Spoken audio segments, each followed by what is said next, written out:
Ok. A gente estava pensando em como Deus ordenou no início. Há muitas coisas na Nova Aliança em que o propósito de Deus é realmente nos levar além do início. Isso significa que quando Adão e Eva estavam no tempo em que foram criados, como eles estavam, é um estágio muito menor do que o que Cristo nos traz quando Ele nos enche com o seu Santo Espírito na Nova Aliança. Portanto, mesmo que você volte para o nível em que Adão e Eva estavam antes do pecado, você não vai ter chegado onde Cristo estava.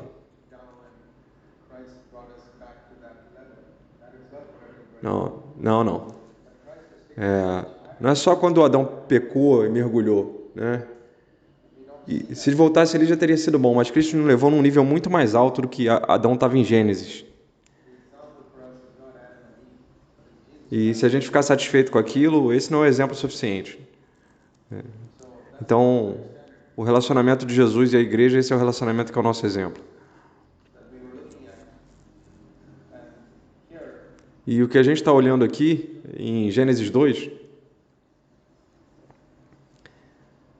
eu mencionei como Deus criou uma mulher, uma ajudante para Adão, e ele disse: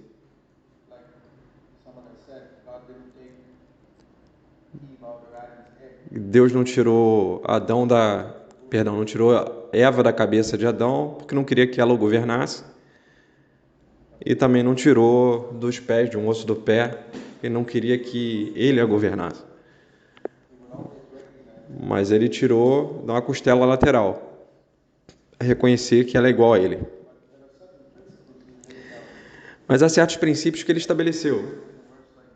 Você já se perguntou por que existe um versículo como esse? Em primeiro lugar, antes disso, observe que no versículo, antes de Deus criar Eva,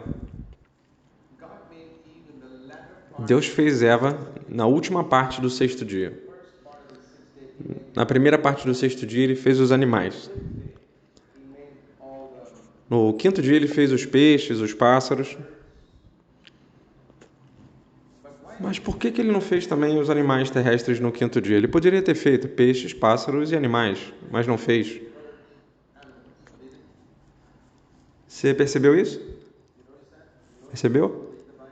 Você só percebe isso aí se você ler a Bíblia devagar, né? No quinto dia ele fez os peixes e os pássaros, e no sexto ele fez os animais.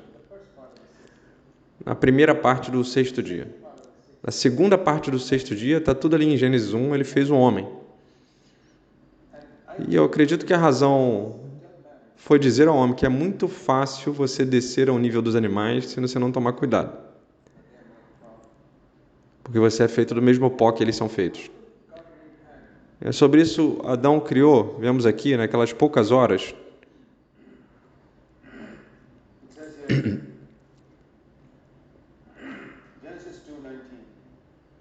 Diz aqui, então, em Gênesis 2, 19. Do solo ele fez os animais, os pássaros, e trouxe o homem e pediu que ele os nomeasse.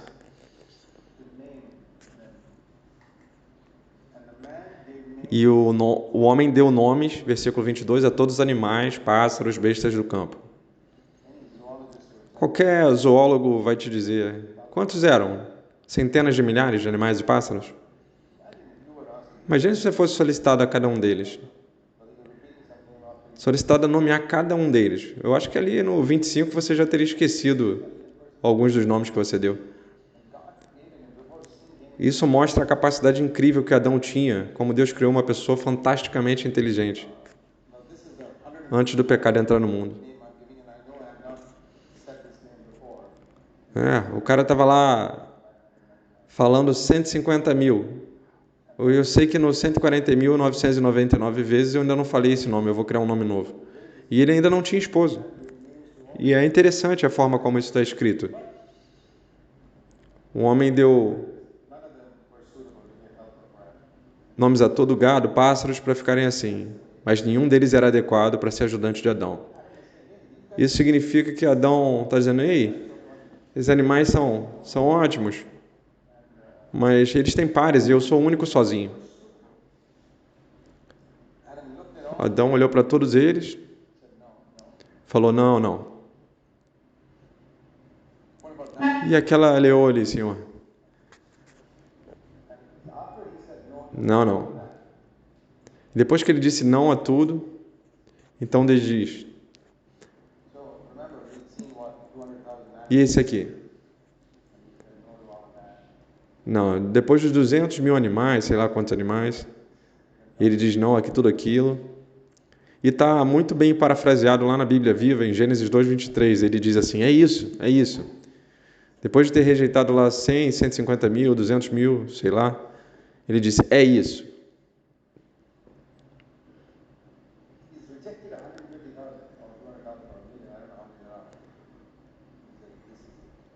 É isso. E o que eu quero dizer? Você já disse isso sobre a sua esposa? Não são os outros 200 mil, mas é essa aqui. E será que você continua dizendo isso mais tarde no seu casamento? Mesmo que tenha dito isso lá no dia da festa? Você sabe, há muitas pessoas que me perguntam em igrejas indianas, ei, irmão Zac, o seu casamento aí foi por amor? Como se fosse o maior crime do mundo. Eu dizia, era. Eu disse, é isso. É isso. E mesmo que não tenha, você deve dizer quando se casar. E continuar dizendo. É muito importante ter esse apreço. O que Adão tinha lá no início, ele perdeu isso muito rapidamente. Tão rapidamente que ali em 1 ou 2 dias ele já estava culpando a esposa por tê-la levado ao pecado. Então você vê a diferença entre o Adão não caído e o Adão caído. O anterior diz, olha, é isso aí, era isso, perfeito, é o melhor do que eu já vi, do que tudo. E assim que ele cai, para se livrar do problema, ele diz, não, essa esposa aí, ela é que é culpada. Vê como é que vai da luz para a escuridão tão rápido. Seu relacionamento com a esposa, é isso que o pecado faz, nunca se esqueça disso. Então o pecado é aquilo que faz você deixar de valorizar a sua esposa ou seu marido que Deus lhe deu. Não é um crime amar o seu esposo ou marido e expor isso. Eu tinha uma poesia aqui, deixa eu ler para vocês.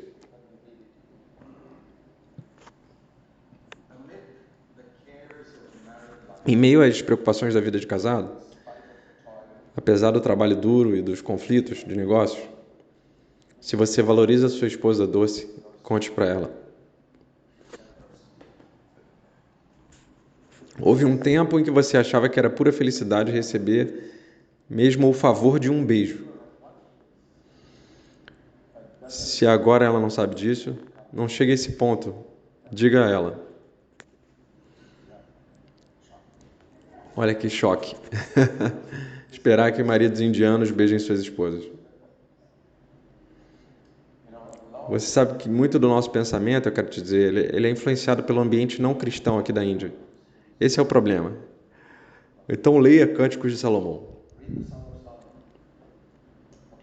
Ok. Não haja como se ela tivesse passado do auge. Isso é para aqueles coisas esposas estão envelhecendo. Como se agradá-la fosse algo além. Se alguma vez você a amou, diga a ela. Você é dela e dela somente. Bem, você sabe que ela é toda sua. Não espere isso está escrito numa pedra, numa lápide. Diga a ela agora. Nunca deixe o seu coração esfriar. As belezas mais ricas se revelarão, ela vale o seu peso em ouro. Diga isso a ela.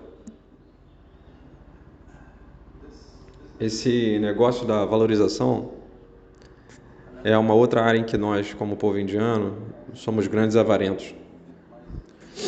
Nós temos muito cuidado em dar apreço a qualquer pessoa. Nunca dizemos mesmo.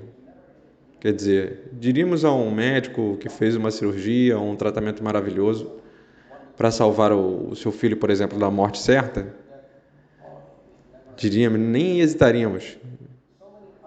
E tantas outras coisas.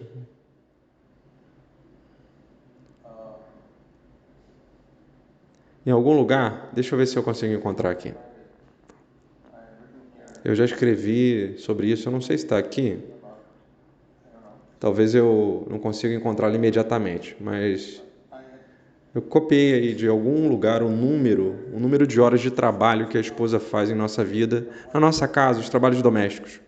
Cozinhando refeições, cerca de 10 mil horas ou algo assim. Ela caminha mais de 16 mil quilômetros dentro da sua casa durante a vida. E é tudo para você.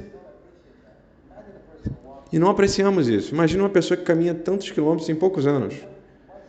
E vice-versa, quer dizer, às vezes o marido chega do trabalho no escritório, onde os chefes lá ficam gritando, e é tudo para a família. E há uma necessidade de apreciação, de valorização disso. Então eu percebi que do jeito que as pessoas às vezes me valorizam por um sermão, elas sempre que eu me apresento, sabe, não estou tentando te deixar, te bajular, com 2 minutos ali de apresentação e você já está valorizando a mensagem. Tão preocupado que as pessoas não fiquem orgulhosas e você não acaba não elogiando. Você sabe, irmão, nem todos são como você, nem todo mundo fica orgulhoso com você. Alguns aprenderam a andar em humildade, eles são um pouco diferentes, eles são um pouco melhores. Por que não reconhecer que nem todos são como você? Quando você quiser apreciar, valorizar, vai e diga. Aprecie como Jesus apreciou o militar romano. Você sabe o militar que ele falou? Se eu mandar uma palavra, o servo será curado. Em Mateus 8, o que o Senhor diz? Ele não diz, não vou falar com você, para ele não ficar soberbo, eu sei que você já é um militar e tal, provavelmente está acostumado com elogio. Eu simplesmente não quero que você fique todo inflado. Não. A maior fé que eu encontrei em Israel. Ponto. Ele disse isso. Não disse? Nós não somos tão diferentes de Cristo porque não sabemos expressar a nossa valorização, nossa apreciação pelas pessoas. Abençoado é você, Pedro, Simão Barjonas.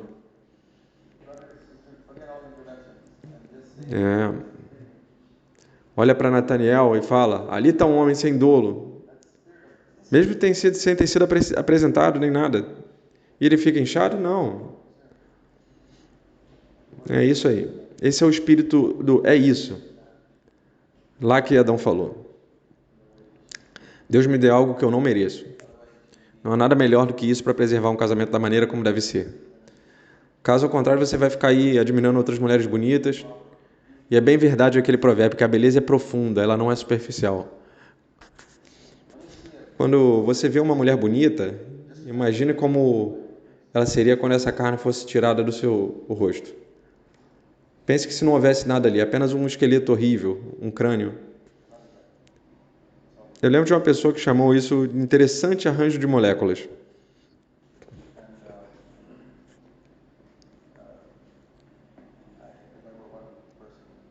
É assim, só um arranjo de moléculas.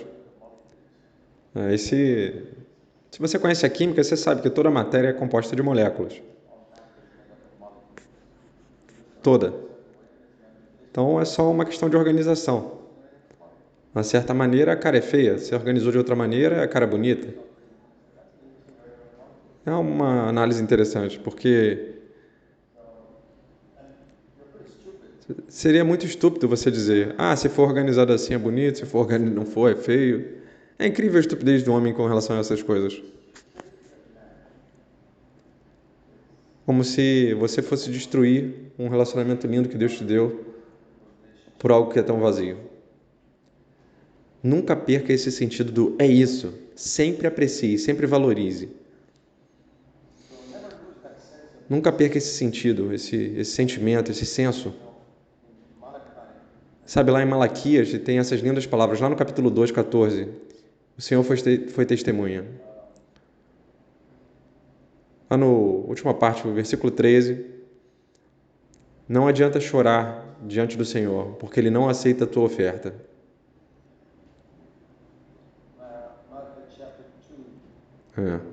Malaquias 2, 13, 14. O Senhor tem sido testemunha entre você e a sua esposa, a esposa da sua juventude, contra quem você agiu traiçoeiramente. A sua esposa por aliança, embora ela seja sua companheira.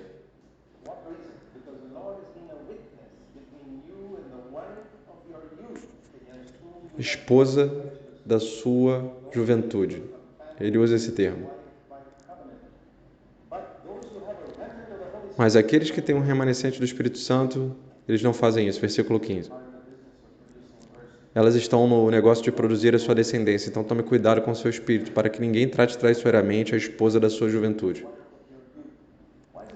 Por que ele usa essa expressão, gente? A esposa da sua juventude, a esposa da sua juventude.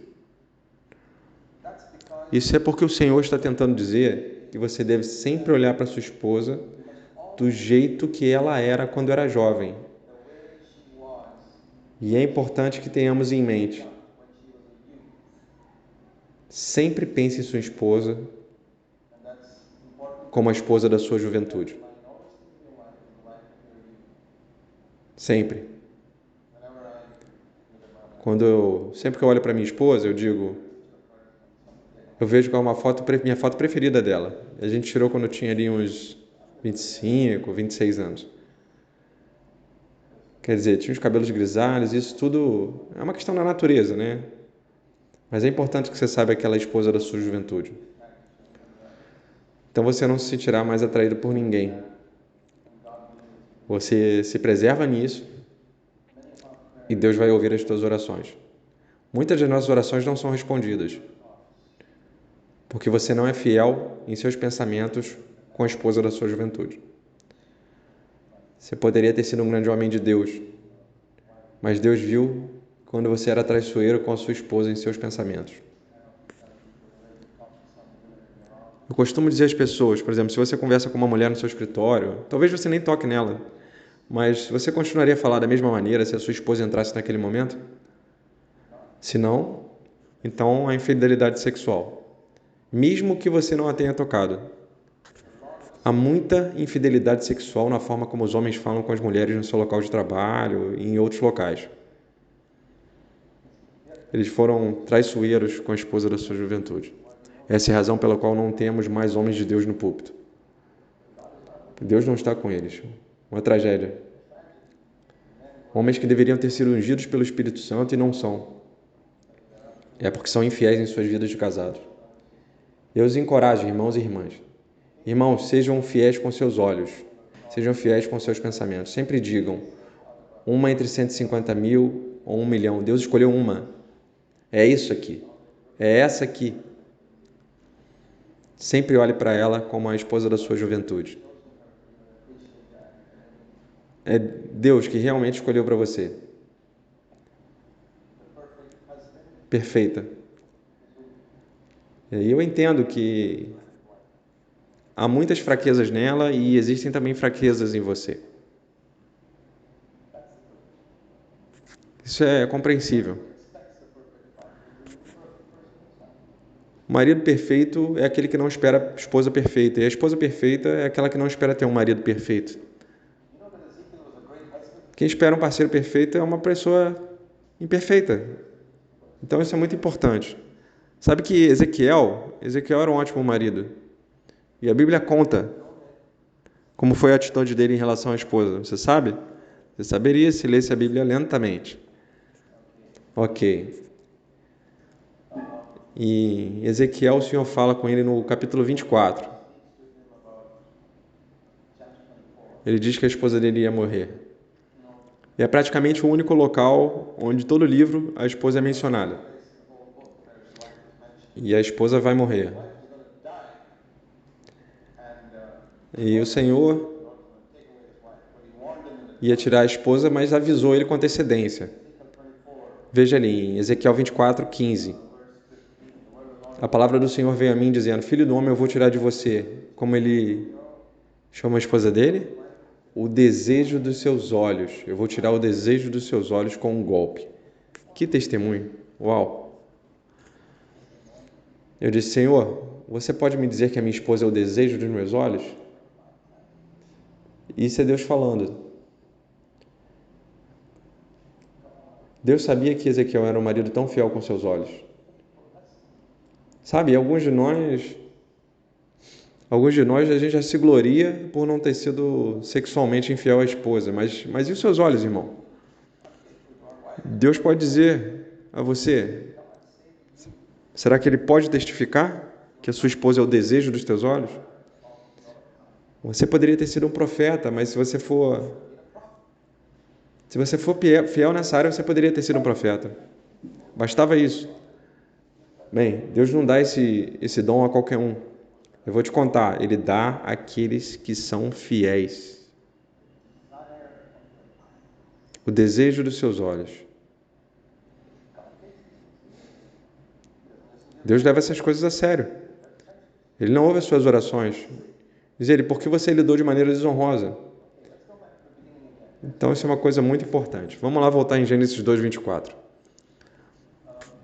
Porque, versículo 23, ela foi tirada do homem. O homem deve deixar seu pai e sua mãe e se apegar à sua esposa.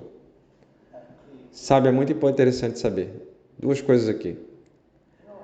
Uma é que no versículo em Gênesis 2, Adão não tinha pai e mãe, né?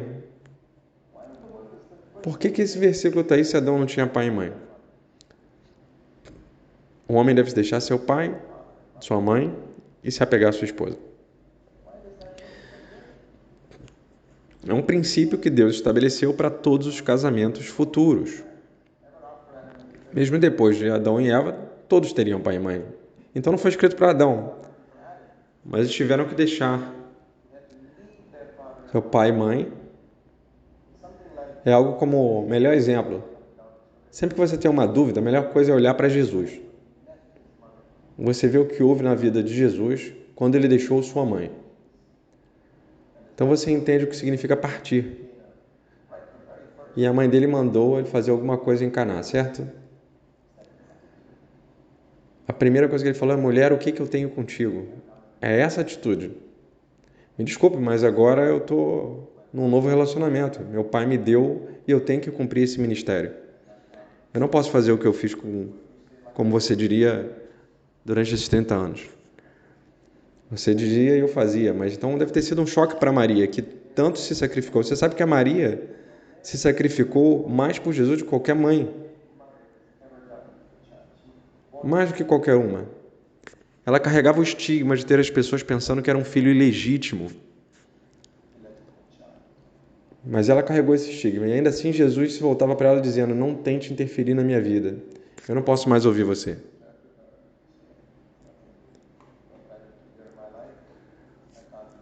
Acredito que chega um momento que precisamos assumir essa posição de pais quando se casam. Tanto marido quanto mulher.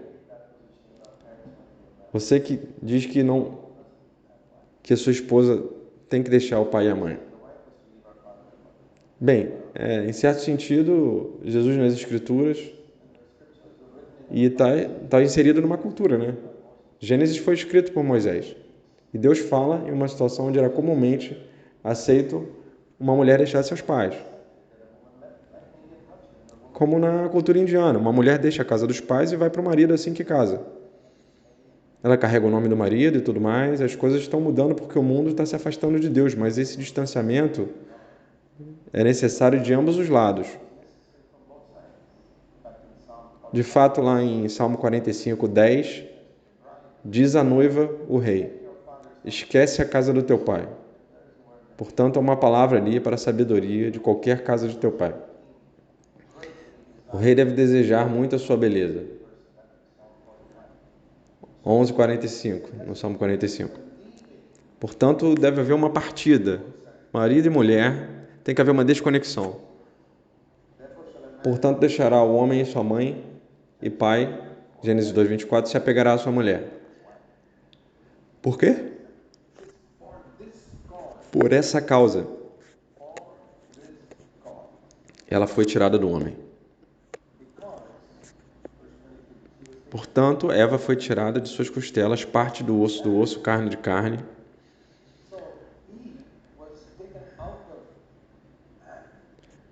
Você sabe que nem mesmo uma mãe, não pode dizer isso sobre o seu próprio filho? Embora ela tenha carregado ele durante 9 meses no ventre, ele não pode dizer que isso é osso dos ossos e carne da carne.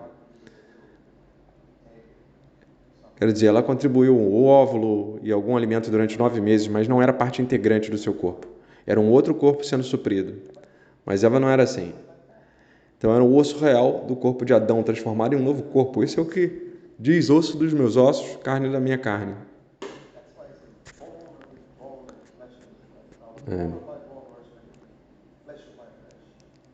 Osso dos meus ossos, carne da minha carne. Porque foi tirada do homem. Então, portanto, o homem deve deixar o seu pai e a sua mãe. Em outras palavras, o relacionamento deve ser mais próximo e mais profundo do que aqueles que tínhamos como nossos pais. E é isso que o relacionamento entre Cristo e a igreja não é simbolizado pelo pai e o filho, mas pelo marido e a esposa em Efésios 5. Aí você vê que relacionamento íntimo Deus quer que o marido e a mulher tenham. E tem que haver um desapego de outros apegos. Isso é importante, gente.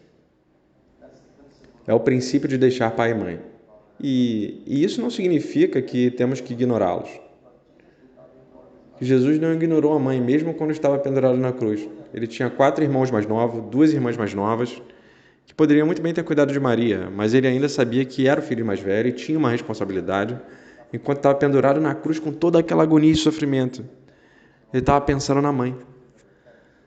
É bom ser assim. Mesmo no meio de todo o sofrimento, você pensa nos pais que te ajudaram.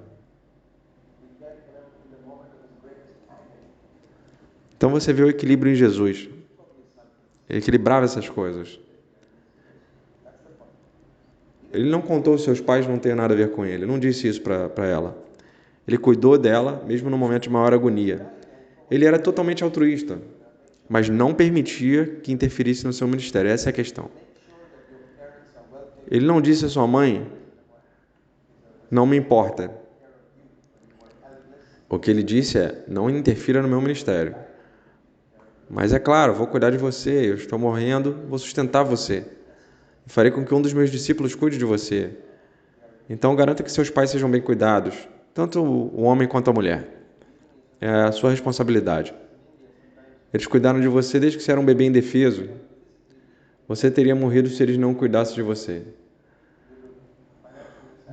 Tome conta dos seus pais idosos, isso é necessário. Se eles precisam de ajuda financeira, você deve ajudá-los.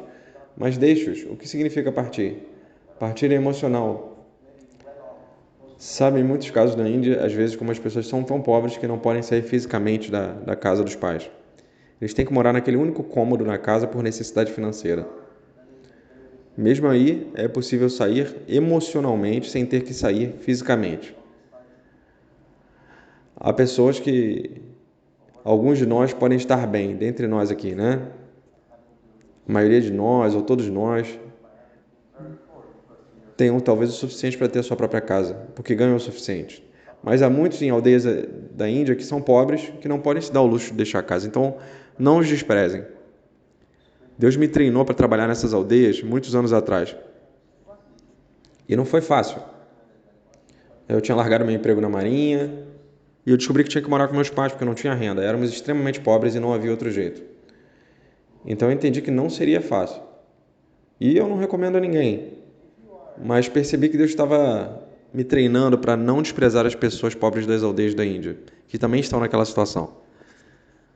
Se você está com seus pais apenas para ganhar mais dinheiro, talvez você não receba tanta graça. No caso lá, nós estávamos hospedados, nós não tínhamos dinheiro nenhum. Então esse é um princípio importante. Mesmo que você tenha que morar com seus pais, você não deve estar emocionalmente apegado.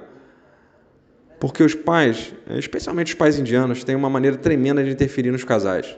Se é a cultura indiana tradicional e não cristã, que muitos cristãos absorveram, interferir nos assuntos dos filhos. E os filhos devem consultar aos pais, mas eles não podem consultar os pais mais do que o próprio marido ou esposa. Isso é uma cultura corrupta. Eu não digo que a cultura ocidental é correta. A cultura ocidental é igualmente ruim. São 2 precipícios. a cultura cristã está no meio. Eu não sigo a cultura ocidental, que também está podre, assim como todas as outras culturas do mundo. Existe uma cultura cristã que está na Bíblia, é essa que eu vejo. Isso é ser equilibrado. Então requer uma desconexão e uma partida. E se você descobrir hoje que a sua desconexão não está muito perfeita, talvez seja porque a partida não foi adequada. Você pode ter deixado seus pais fisicamente, mas emocionalmente ainda está apegado a eles. E se você toma a visão dos seus pais contra a sua esposa ou contra o seu marido, rapaz, essa é a prova mais clara de que você está apegado a seus pais.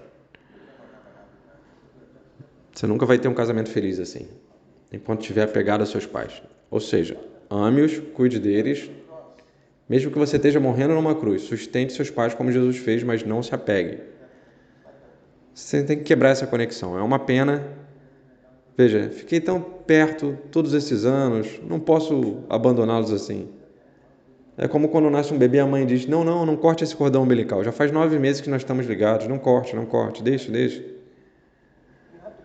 Você tem que cortar, senão o que acontece com o bebê? Vai morrer. E o seu casamento também. Se você não cortar o cordão umbilical, o que vai acontecer? E algumas pessoas não fazem isso durante anos. Então estão se perguntando por que o casamento está morrendo. Vai continuar morrendo e vai morrer de uma vez. Porque você decidiu não cortar o cordão umbilical que te liga aos teus pais. E se você cortar, depois você vai poder até abençoar mais os seus pais. Às vezes é difícil deixar porque eles fizeram tanto a vocês. Você tem que dizer, nós queremos administrar nossa própria vida. Eu amo vocês, vocês fizeram tanto por mim, eu nunca serei ingrato, mas a Bíblia diz para eu administrar minha própria terra. Então não deixe que eles criem seus filhos. Não deixe que eles digam como seus filhos devem ser educados. Avós arruinam os netos, a menos que sejam avós muito sábios, que pode ser 1 em 1 bilhão. Então talvez 7 no mundo todo, no planeta todo, muito raro. Muito raro. Eu acho que eu sou um dos 7. Eu não estou sendo orgulhoso, porque eu decidi seguir a Bíblia de capa a capa. Essa é a única razão de eu não interferir na vida dos meus filhos e das minhas noras. Nem um pouco. Eu tive muito treinamento, nas igrejas que nós plantamos. Eu ia nessas igrejas, sentava no chão e nunca interferia no jeito que elas são. Quero dizer, uma vez que você começou uma igreja, seja para entrar, ou seja o que você for fazer lá, você vai ver como os presbíteros estão administrando aquele local. Meu trabalho é sentar lá e fazer o que eles mandam. Então eu tive muita prática. É exatamente isso que eu faço quando visito os meus genros. Queridos irmãos e irmãs, não deixe que forças externas venham e destruam seu casamento. Você pode se desconectar. Você pode dizer assim, por exemplo, não sou apegado a pai e mãe, mas talvez seja apegado ao seu computador. Já ouviu falar em viúvas do computador? Portanto, um homem deve deixar o seu computador e se apegar à sua esposa? Você precisa desse mandamento? Não.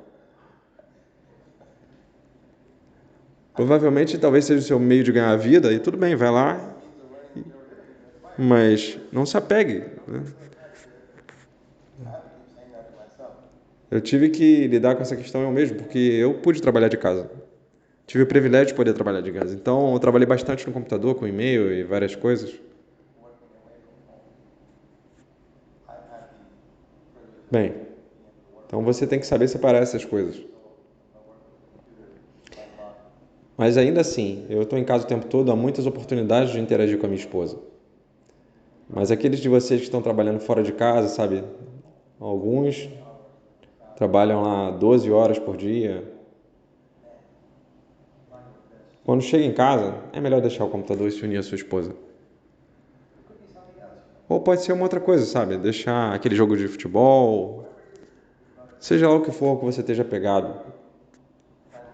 Há necessidades e coisas que são luxos que podemos ficar sem. Você sabe disso. Eu vou te dizer que a internet é uma grande armadilha. Se você não tomar cuidado, e eu não estou falando de pornografia, isso absolutamente é maligno mesmo. Eu estou falando de todas as outras informações que podemos pesquisar e navegar e coisas assim. E isso é para pessoas que têm muito tempo e nada para fazer.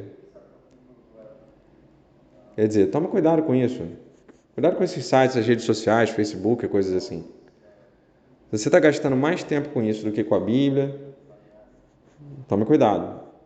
Se não, tudo bem, mas se você está gastando mais tempo, é melhor considerar seriamente se você nasceu de novo. Dá uma considerada nisso daí. É só o que eu estou dizendo. Mantenha essas coisas no seu devido lugar. Mantenha elas como um serviço. Não deixe elas te governarem. Nem todos no mundo precisam saber o que você está fazendo. O que você comeu no café da manhã ou coisa assim. Nem as coisas que escrevem nesses blogs aí e tudo mais, sabe? O diabo tem muitas maneiras de desviar a atenção das pessoas de serem eficazes para Deus, e nem sempre é com pecado. Para ter uma boa vida de casado, reserve um tempo para sua esposa. Passar tempo com a sua esposa é como colocar dinheiro em um banco. Um dia, em tempos difíceis, isso vai te ajudar. Isso vai salvar você de muitos conflitos com a sua esposa, sabe? Se você tem uma grande reserva de dinheiro em sua conta bancária, de repente é uma grande necessidade, você vai ter o suficiente para sacar. Quem são as pessoas que brigam com a esposa? Aquelas que nunca passaram tempo com ela nos anos anteriores. Não fizeram esses depósitos. Aí tem uma necessidade e não tem nada na conta bancária. Aí vira conflito. Então pense, mas o irmão Zac, ele pratica essas coisas maravilhosas aí há 41 anos. Não. Eu comecei como um marido estúpido, idiota, 41 anos. Eu tive que aprender essas coisas da maneira difícil. Eu não tinha ninguém para sentar e conversar comigo como eu estou conversando com você agora. Eu queria muito, eu ansiava por um pai espiritual quando era jovem. Eu nunca encontrei. O grande homem que eu admirava na Índia eram os irmãos Singh e Abu, e eles não tinham vida familiar. Então eu me perguntava quem é o grande pai de família que está servindo ao Senhor. E eu não pude encontrar alguém que me fosse, por exemplo. Bem, então eu tive que lutar um lamaçal de derrotas, e de fracassos, e de raiva, e de egoísmo. E gradualmente eu consegui encontrar o meu caminho através desse labirinto. Finalmente, à medida que eu entendi cada vez mais as Escrituras, eu disse, Senhor, quero seguir isso. Eu quero viver uma vida piedosa na terra. Quero cumprir o seu propósito para mim. Minha vida pessoal, minha vida familiar. Eu posso dizer honestamente, o que estou dizendo é absolutamente verdade. Na minha vida hoje é maravilhosa. A minha vida pessoal, eu realmente sei o que é andar com o Senhor. Mas demorou muitos anos. E o que eu vou dizer é que para muitos de vocês que têm o benefício, vocês sabem, dizer que alguém já inventou a roda, você não precisa reinventar a roda. Ela já foi inventada. Você pode ter o benefício daquilo ali e seguir para outras coisas. Então, alguém já passou por alguma coisa e está te ensinando. Você não precisa fazer de novo. Você pode seguir adiante. E há muitas coisas assim. Por exemplo, todos esses programas fantásticos do computador, que muita gente trabalhou. Há 50 anos a gente não tinha isso. E foi muito útil. Então, estamos nos beneficiando na vida secular, na vida familiar. O uso de um carro, por exemplo. Quando alguém criou o carro há 100 e poucos anos, somos muito gratos por ele hoje. Então, nós devemos aproveitar, aprender com essas pessoas que percorreram um caminho mais difícil e não ter que fazer esses erros de novo, né? Então, eu demorei muitos anos depois de me casar para realmente entender estas coisas. Você não precisa demorar tanto. É como se alguém dissesse, eu levei 25 anos para descobrir o chip do silício. E aí fizemos os computadores. Você não precisa gastar esse tempo agora. Você pode simplesmente usar o computador e aproveitar ele imediatamente. Portanto, não precisamos passar por muitos anos de derrota se alguém passou. Que agora temos a verdade que vai nos libertar. Somos muito abençoados. Então aprenda essas coisas e valorize-as. Eu vou lhe dizer uma coisa, o problema número 1 na Índia é que as pessoas não vão embora, elas se apegam. E é algo que não estão deixando, que é mais importante para eles do que a esposa. Então, algo em que eles passam muito tempo, né? Todo esse tempo e basicamente eles ficam valorizando aquilo. Mas tem coisas que não são tão importantes como a felicidade no ar. Por exemplo, a sua casa e a arrumação dela. A casa pode estar um pouco de bagunça se você tiver felicidade no lar. Limpeza e arrumação são muito bons, mas muitas vezes é mais para o bem das visitas, né, das pessoas que vão. Então, a casa super arrumada é um luxo que as pessoas que têm filhos adultos ou que não têm filhos podem ter. Mas eu vou te dizer, as pessoas com crianças pequenas não têm esse luxo. Portanto, isso não é tão importante quanto o companheirismo com seu parceiro. Lembre-se disso. Tenha suas prioridades no lugar certo. O trabalho é essencial, porque senão você não vai conseguir pagar o aluguel. E não vai conseguir pagar as contas, não vai ter casa nenhuma. Então, tem coisas essenciais, como ir trabalhar, mas há muitas outras coisas que precisamos resolver na vida. Como podemos estar juntos com o nosso parceiro? Reserve um tempo. Companheirismo. União e companheirismo é o propósito número 1 do casamento. Então, eles estão se tornando uma só carne. O relacionamento sexual também é uma parte essencial, que Deus disse logo no início. Não é só para o propósito de ter filhos. Porque se fosse só para ter filhos, então uma mulher deveria poder engravidar a qualquer dia do ano. O que você sabe que não é verdade. Então, por que Deus fez uma mulher poder engravidar só 3 ou 4 dias por mês? E só isso. Que Deus pretendia que homens e mulheres só tivessem sexo somente 3 ou 4 dias por mês? Não, só basta pensar logicamente. Pensa comigo. Agora, se vocês forem casados, vocês podem ter relações sexuais todos os dias. É isso. É só pensar logicamente. E mesmo assim, não vão ter filhos, né? Isso para mim é a prova mais clara de como Deus criou as coisas. A relação sexual não é destinada só para crianças. Isso é um conceito pagão. Um conceito que muitas esposas cristãs na Índia ainda praticam. E é para expressar o afeto um para o outro. Então, eu acredito que esses afetos, esses desejos que Deus criou, por exemplo, fome, né? Se alguém deseja por comida, vai dizer vergonha? Tem vergonha que está com fome? Alguém fala assim? Isso é importante entender essas coisas, porque são desejos naturais do homem. Você não vai ficar envergonhado de dizer que está com fome ou de dormir. Você não vai ficar envergonhado de dizer que você tem que descansar.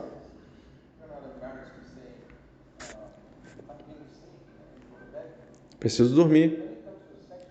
Mas quando se trata de sexo, a gente fica envergonhado e meio que até de admitir que tem desejo. Como se fosse alguma criatura mítica ou algo assim. Por que a gente fica envergonhado?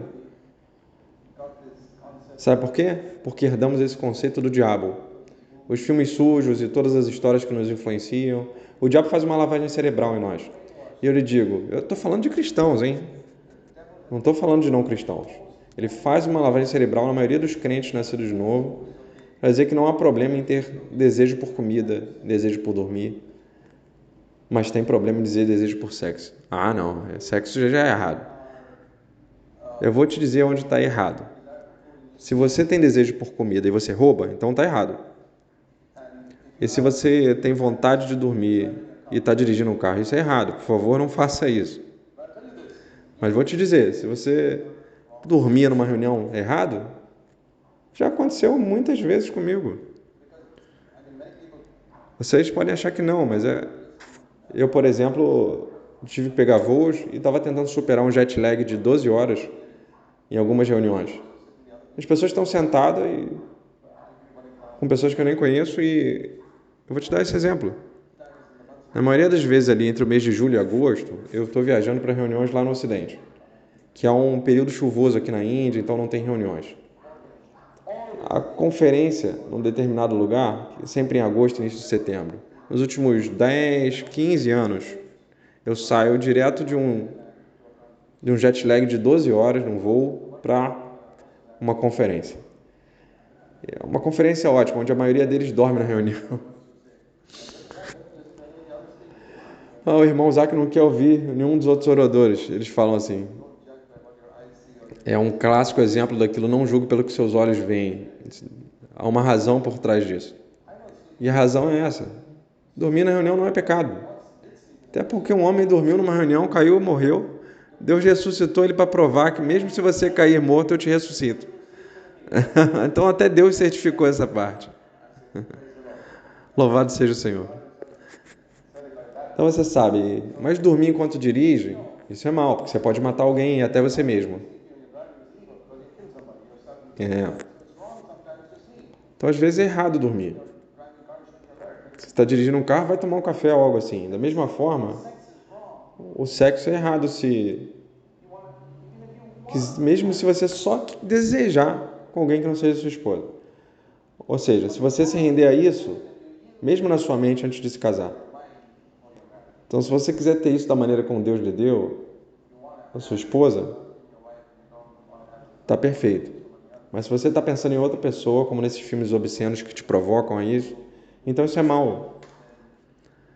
Se você assistiu alguns desses filmes malignos em seus dias de não convertido, ou mesmo até mesmo no dia de convertido, como muitos crentes fazem isso, bem, não sei se eles são crentes em primeiro lugar, né? Mas, então é claro, você entende que o diabo fez uma lavagem cerebral na sua mente. E eu estou absolutamente convencido de que o diabo está fazendo uma lavagem cerebral na mente de muitos crentes nascidos de novo, nessa área do sexo. Porque você tem o cuidado de manter suas mentes e pensamentos puros.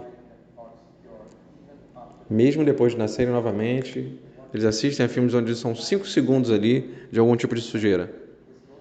Apenas 5 segundos. Eu digo que 20 anos depois você vai esquecer a história do filme, mas vai lembrar aqueles 5 segundos. Pense em alguns filmes que você assistiu, irmão. Você lembra desses 5 segundos? Porque é um desejo interior em você muito forte, especialmente nos homens, é um desejo, um anseio muito forte por provocações sexuais. E é por isso que você precisa ser duplamente cuidadoso. Duplamente cuidadoso. Vamos lá. Aqui em Hebreus 13, 4. Que o casamento seja considerado honroso. Seja guardado em honra. Entre todos. Assim como a honra que você daria ao presidente do país, ao governador, ao primeiro-ministro, trate o casamento como algo honroso. E que o leito conjugal seja totalmente imaculado. Não macule o seu leito conjugal com pensamentos de outras mulheres. E é a razão pela qual, mesmo se você não tiver nenhum outro motivo, saiba, fornicadores e adúlteros Deus julgará. Isso é uma palavra incrível, preste atenção. Deus julgará. Fornicadores, aqueles que fazem sexo antes do casamento, e também os adúlteros, aqueles que fazem sexo com outras pessoas fora do casamento após casados. Deus julgará ambos. Não parece estar sendo julgados, né? Pois é, Deus dá tempo para as coisas florescerem. Isso mesmo, isso mesmo. Porque está nomeado ao homem morrer uma vez e depois disso o julgamento. Então Deus vai julgá-los, não antes. Mas a certeza absoluta de todo fornicador e adúltero que Deus julgará de uma forma ou de outra. E tem esse julgamento virá mesmo. E às vezes vem até antes, em termos de AIDS ou outras doenças venéreas. Ou apenas que você não pode ser um profeta. Me desculpe, porque sua esposa não é o desejo dos seus olhos, é outra pessoa. Você continua culpando Deus, dizendo, Deus não me deu esse dom. Deus queria te dar isso, irmão. Não fique dizendo. Deus provavelmente está dizendo, filho, eu queria fazer de você um profeta, mas você nunca controlou seus pensamentos. Já imaginou isso? Chegar um dia no céu e descobrir isso?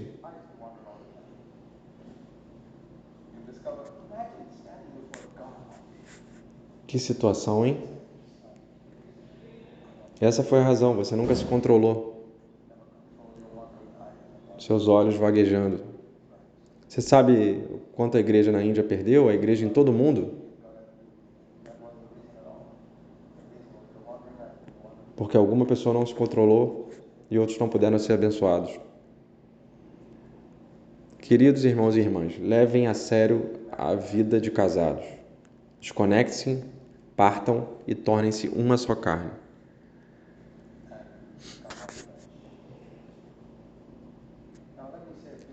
Agora deixe-me dizer algumas palavras de Coríntios 13, que é um capítulo maravilhoso sobre o amor.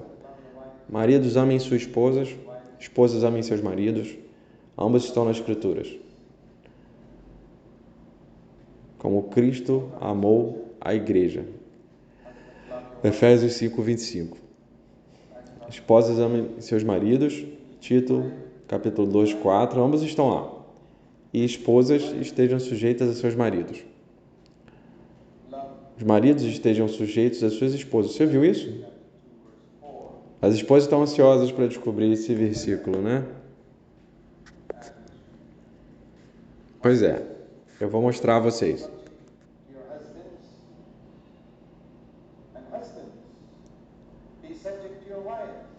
Você viu isso?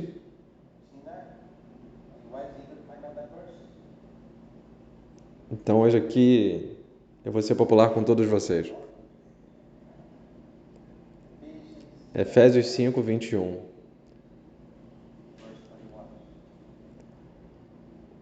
Maridos estejam sujeitos às suas esposas, as esposas estejam sujeitas aos seus maridos no temor de Cristo.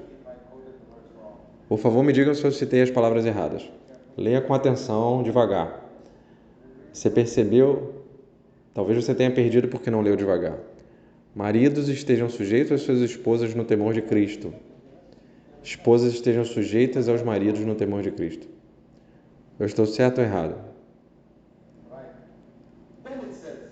Então ele diz: esposas devem estar sujeitas. A questão é, nós entendemos a sujeição de uma maneira ruim, unilateral. Sujeição não é escravidão, gente. Não é escravidão. É por causa da maneira como Deus nos criou. Em sociedade, Deus disse que as mulheres devem ter filhos e o homem deve ser o cabeça. Bem, o homem não é inferior porque não pode ter filhos, né? E a mulher não é inferior porque o homem é o cabeça. São iguais, são funções diferentes. O homem é o líder e a mulher tem os filhos. Então, em Coríntios 13, eu encorajo você a ler os versículos 4 a 7. É uma passagem maravilhosa, onde fala que o amor é paciente.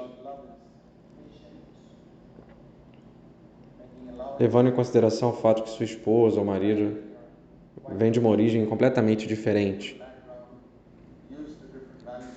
valores diferentes.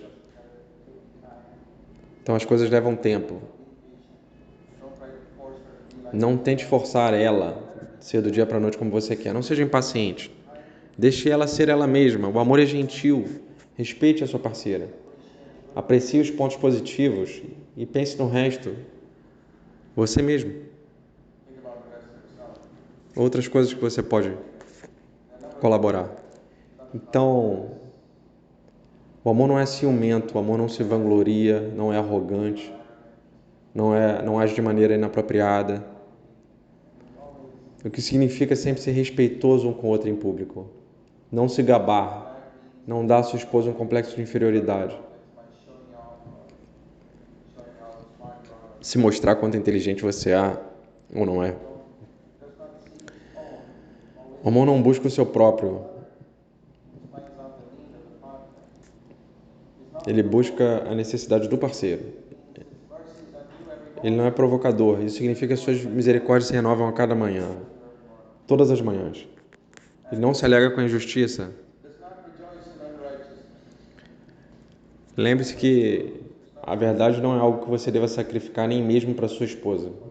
Foi isso que Adão fez. Ele sacrificou a verdade para agradar a esposa. Nunca faça isso. Fique de pé pela verdade, mas de uma maneira graciosa e humilde, verdadeira. O amor cobre todas as coisas. Nunca expõe publicamente seu marido ou sua esposa. Certifique-se de cobrir tudo que vê. Não fale sobre ele ou ela.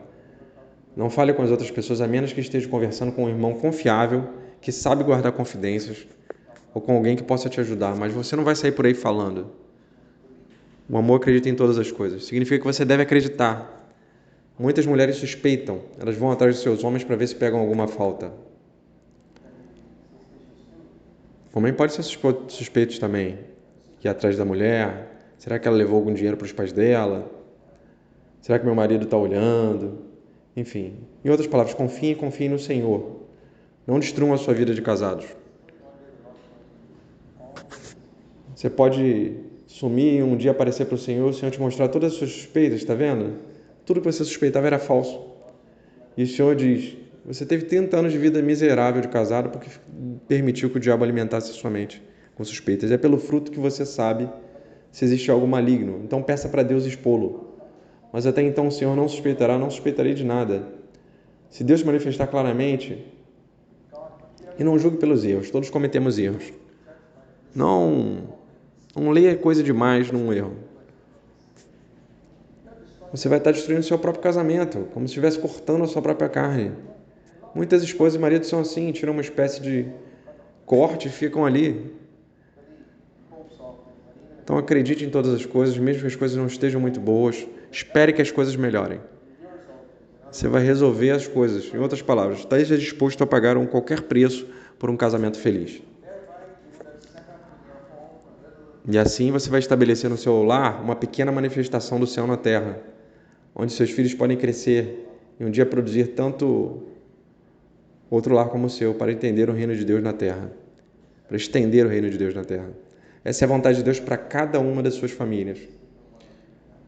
Não apenas para suas famílias notáveis, para um ou outro filho. Todos os seus filhos devem ser discípulos sinceros que estabeleçam nos lares um pequeno paraíso na terra. Não apenas um ou dois seus filhos, um ou dois, todos eles. Você tem que treiná-los desde o início. E a melhor maneira para treiná-los é a melhor coisa que você pode fazer pelos seus filhos é amar seu parceiro. Você ouviu isso? A melhor coisa que você pode fazer pelos seus filhos é amar o seu parceiro, ou sua parceira. Portanto, ame seu marido, sua esposa e construa com ele um lar que eles possam viver como um pequeno céu e serem atraídos por ele. Essas não são as teorias. Há 34 anos eu tomei uma decisão diante do Senhor, de que nunca pregaria o que fiz na prática. Nunca pregaria algo que não fizesse na prática. Eu nunca diria a uma pessoa para escalar uma montanha que eu mesmo não estivesse escalando. Mesmo que eu não tenha alcançado o pico, eu diria, me siga como eu sigo a Cristo. Portanto, muitos irmãos e irmãs, muitos lares na Índia demonstram a glória de Cristo. Nós precisamos desse, mais e mais irmãos. Digamos que o Senhor, eu quero ser um deles. Vamos rezar. Pai Celestial, obrigado pelo privilégio que temos de ter testemunhas, de sermos testemunha de você, na nossa vida pessoal e no nosso lar. Dê-nos graça para ser o tipo de marido e esposa que você deseja que sejamos. Pedimos humildemente em nome de Jesus. Amém. Ok, então a melhor coisa a fazer seria expandir o que eu compartilhei lá em Coríntios 13. Porque você sabe que sempre que Jesus diz à igreja em Éfeso lá, a noiva e o noivo. Se eu fosse parafrasear, seria algo assim, tipo, você fez um feijão maravilhoso, você fez um frango curry maravilhoso, você mantém a causa e as roupas estão arrumadas, mas deixou o seu amor por mim. É isso que ele está dizendo à noiva, na igreja em Éfeso. Você fez tantas coisas. E talvez a esposa diga ao marido, você provê para casa, você faz tantas coisas. Você trabalha para ganhar dinheiro, comprar tudo que a gente precisa, mas nunca expressa o seu carinho por mim. Exceto apenas quando você quer fazer sexo. Você nunca expressa seu afeto com palavras de agradecimento. E poderia ser o contrário. O marido tem que dizer à esposa, você faz tantas coisas tão bem. Você cuida dos seus filhos, cuida da casa, faz as refeições na hora certa, mas nunca expressou o seu carinho. Pode ser assim, tanto para um lado quanto para o outro. Amigos, vamos aprender a fazer isso. Vamos aprender a apreciar um dos sentimentos mais lindos de Jesus. Esse é um aspecto importantíssimo do amor. E eu acredito que se você não consegue expressar o seu apreço pela sua esposa ou marido, isso prova que também você não consegue expressar o seu apreço por Jesus. O que você chama de louvor e adoração são apenas umas palavras vazias, mas realmente apreciando a Cristo. Quanto mais você aprecia Cristo e o ama, mais você amará seus irmãos crentes. Em primeiro lugar, sua esposa ou marido. João diz que qualquer um diz que eu amo a Deus e ele não ama o irmão, ele é mentiroso. Mentiroso. Se diz que ama Jesus de todo o coração, mas não consegue amar sua esposa, então você não é crente, você é um mentiroso. Mentiroso é uma palavra forte.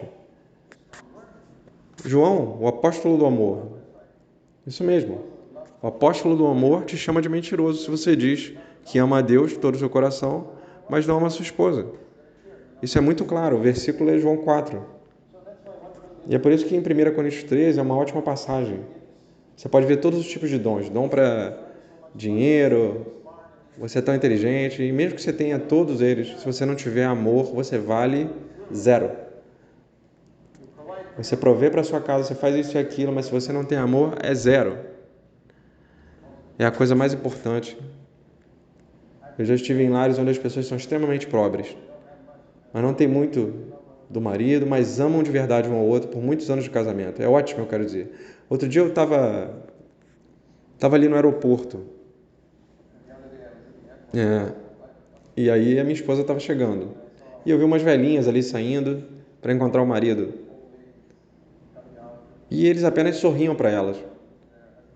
Bem, quando a Anne saiu, eu abracei de rostinho colado e tudo mais. O que é estranho aqui para a cultura indiana, né? Mas é a escritura, é sagrado. Cumprimente-se com um ósculo sagrado, um beijo sagrado. Nós às vezes somos tão escravos da nossa cultura. Deixe a sua esposa ser sua esposa, esposa da sua juventude, desejo dos seus olhos até o fim da sua vida. Sim, você sabe, vamos olhar aqui. Então, novamente, o amor é paciente antes de tudo. Apenas olhe para essas qualidades aqui. Então, a número 1, não se esqueça que é mencionado o amor é paciente, é a número 1. Paciente. Então, você é quase igual ao último, onde suporta todas as coisas. É como se fosse ousado e o outro tolerante. De dois diferentes. Bom, a gente reconhece que a mulher tem estados e muitos estados emocionais, elas variam muito.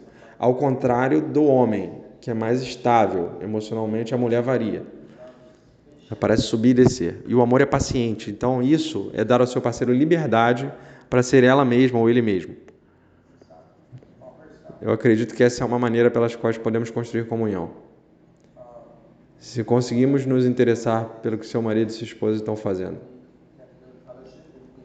Isso é companheirismo. Quer dizer, eu costumava ver a minha esposa tendo comunhão com meus filhos quando eles visitavam os Estados Unidos. E lá eles têm o futebol americano. E ela não tinha nenhum interesse naquilo. É um esporte doido. Eles sobem um em cima do outro, tentando pegar uma bola. Futebol americano. Não sei se vocês já viram. É uma coisa de louco. Joga uma bola lá e eles ficam se matando. Vem, quebram a cabeça, quebram o osso, pescoço, enfim. Mas as pessoas adoram assistir aquilo. E você sabe, meus filhos voltavam num dia muito agitado de trabalho, com aquela mente exausta, o dia inteiro na frente do computador. E eles queriam aquilo para relaxar, né? Suponho que era um relaxamento para eles, mas minha esposa não tinha nenhum interesse naquilo, mas ia assistir só para ter a comunhão com os filhos. Eu acho que agora ela até gosta. Eu nem sei as regras do jogo, mas vi lá. Eu vi algo ali, então participar numa atividade na qual você não tem nenhum interesse, mas apenas por uma questão de companheirismo com seus filhos, seu marido, esposa ou algo, é que eles tenham algum interesse. Isso quer dizer companheirismo. Isso é, em última análise, o que é importante em uma comunhão em casa. Então, em ambos os sentidos, você sabe que o marido da esposa para o marido. Segundo, o amor é gentil. O amor é gentil. Isso significa que há uma grande necessidade de respeito pelo seu parceiro. É uma grande necessidade, especialmente do homem. Eu vi falar de uma esposa que disse: se você tão somente puder me tratar como você trata os estranhos que batem na porta. Você já viu quando alguém bate na porta? Mesmo que a pessoa tenha chegado na casa errada, você não vira e fala: ei, o que você quer? Não, você não fala assim. Muitas vezes nós nos expressamos rudemente com as pessoas que a gente mais ama. Nós usamos palavras mais ofensivas. Nós somos rudes.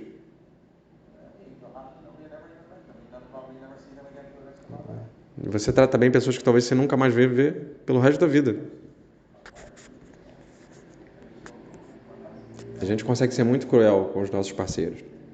A maneira como a gente fala.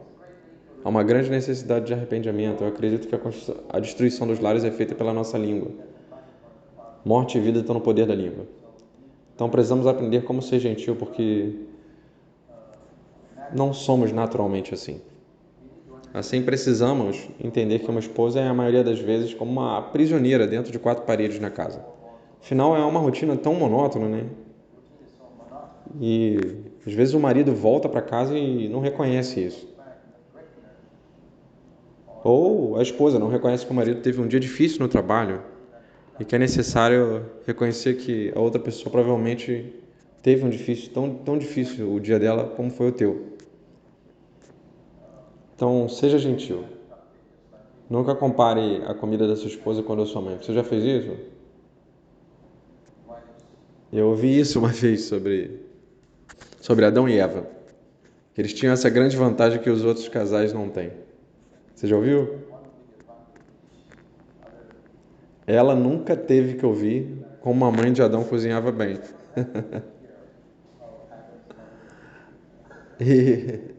E por outro lado, ele nunca teve que ouvir com quantos namorados maravilhosos ela teve antes. Por que a gente não pode ser assim, gente? Então, não compare suas esposas, a comida da sua esposa com a de ninguém. Sim, o amor. Pode se aplicar a muitas coisas, como algo que você é capaz e não é, ou não é. Por exemplo, eu não posso ajudar a minha esposa na cozinha, porque vai estragar tudo se eu for lá e tentar ajudar. Então, às vezes, a melhor maneira de ajudar é ficar longe, deixar ela à vontade. Não tenho ideia do que fazer. O amor não é ciumento, o amor é um verbo para não possessivo.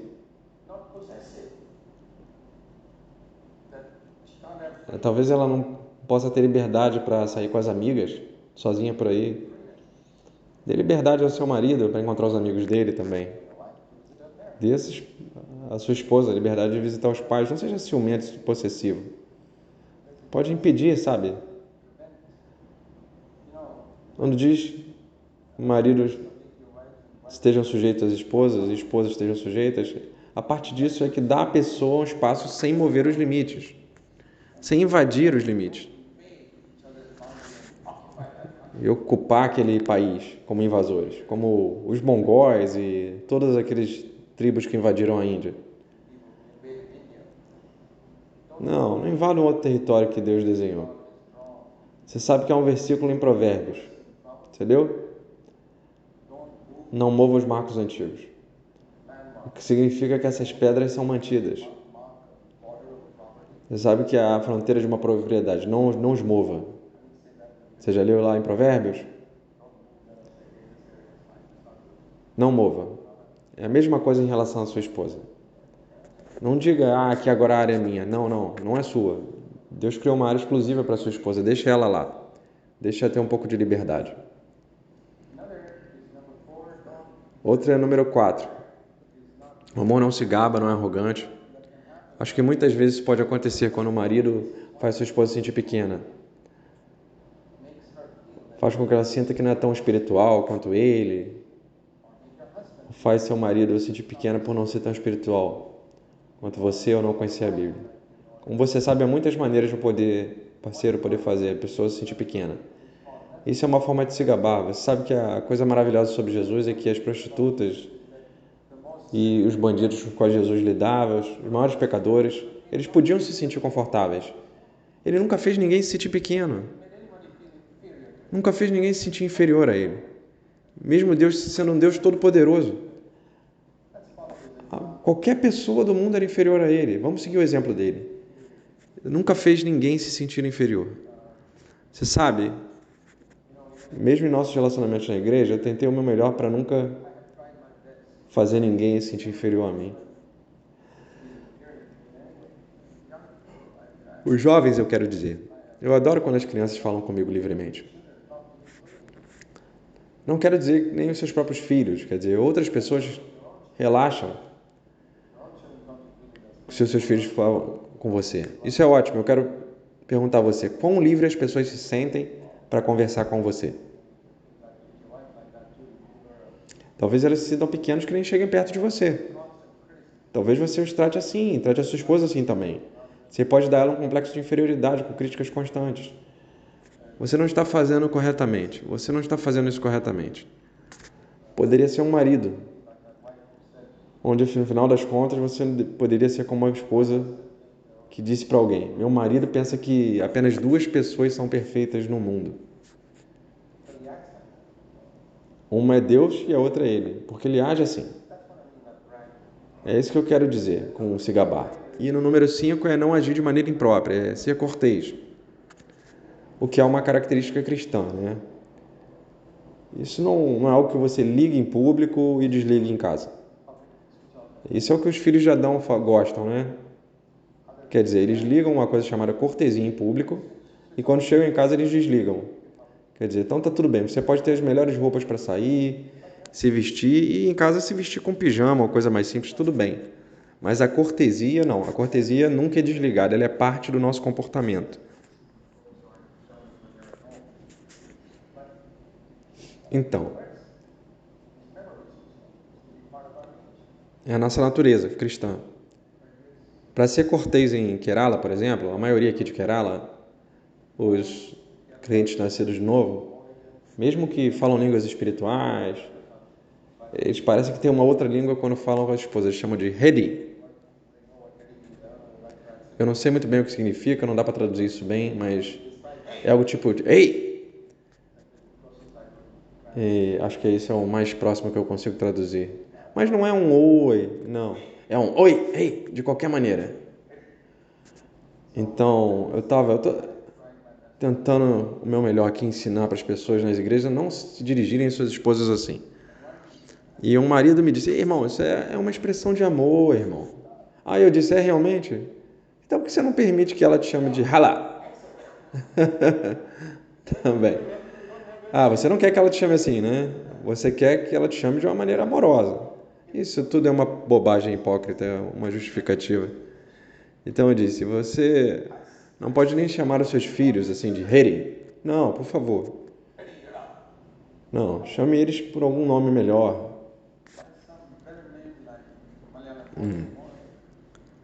Então, eu fiquei encantado uma vez a ver na parede da casa de um irmão um aviso, escrito à mão: ninguém aqui deve chamar a pessoa de Heri.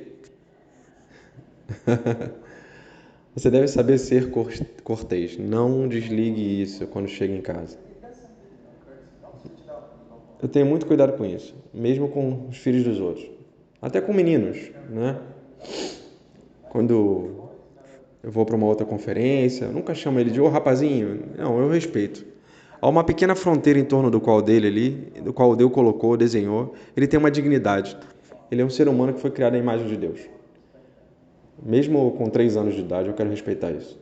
Eu quero te dizer que vai tudo bem comigo. Quando eu respeito as outras pessoas, Deus me respeita.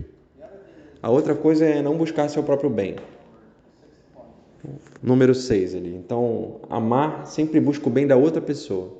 Ele descobre a necessidade do parceiro, ele está preocupado com a outra pessoa, então o seu objetivo principal no casamento é ser feliz. Você não se preocupa com a felicidade dos outros, eu tenho um conselho para você: não se case. Porque se você não... Quando você se casa, você deve se preocupar com a felicidade da outra pessoa também, não apenas com a sua. Pergunte-se se as suas ações e palavras estão deixando a outra pessoa felizes. Seu parceiro está feliz? Olhe para isso. Tem um versículo aqui lindo de Jesus. Uma frase toda diz a essência de todo o ensino da Bíblia. Não é bom ter a Bíblia inteira numa frase só? Vamos lá. Então, Mateus 7, 12. A propósito, a lei e os profetas é uma expressão que Jesus usou para descrever a Bíblia do Antigo Testamento. A lei eram os 5 livros, a Torá, e os profetas, os outros 34 livros restantes. Essa é a única Bíblia que eles tinham, né? Então a lei e os profetas significa a Bíblia. Então ele disse: assim como você quer ser tratado, trate as pessoas, pois essa é a mensagem de toda a Bíblia. Aí está a mensagem de toda a Bíblia em uma mensagem. Trate as pessoas da maneira que você deseja ser tratado. Se você não quer ser chamado de Hara, não chame ninguém de Hari. Se você não quer que as pessoas insultem seus pais, não insulte os pais dela ou dele. E vice-versa. Trate as pessoas do jeito que você quer ser tratado. Você quer que as pessoas perdoem os erros? Todos nós cometemos erros, sim. Então perdoe os erros das outras pessoas. Que versículo maravilhoso para o casamento. Você não quer ser perdoado? Então perdoe. Especialmente, pensar, é assim que eu quero ser tratado, então vou tratar a outra pessoa assim. Haja assim. Ok, então vamos lá. Número 7. O amor não é provocador. Ele não leva em conta o sofrimento errado. Ele não mantém ali um registro de todos os erros cometidos. Alguém disse que o amor é um contador muito pobre. Ele não consegue manter um registro dos erros cometidos. Você mantém um registro dos erros cometidos? Você me ouviu dizer, aquele homem que foi ao conselheiro matrimonial e chegando lá ele disse que a esposa sempre ficava com raiva e se tornava histórica. Ele disse: Não, você quer dizer histérica? Não, histórica. Ela lembra de todas as coisas que aconteceram há 25, 24, 23 anos atrás. É histórica. O que você faz? Então eu quero dizer, mesmo se você ficar histérico, não fique histórico, ok? O amor não se lembra de um erro cometido, porque Deus não se lembra dos erros que cometemos. Ele diz que eu não vou mais me lembrar deles, e isso é maravilhoso.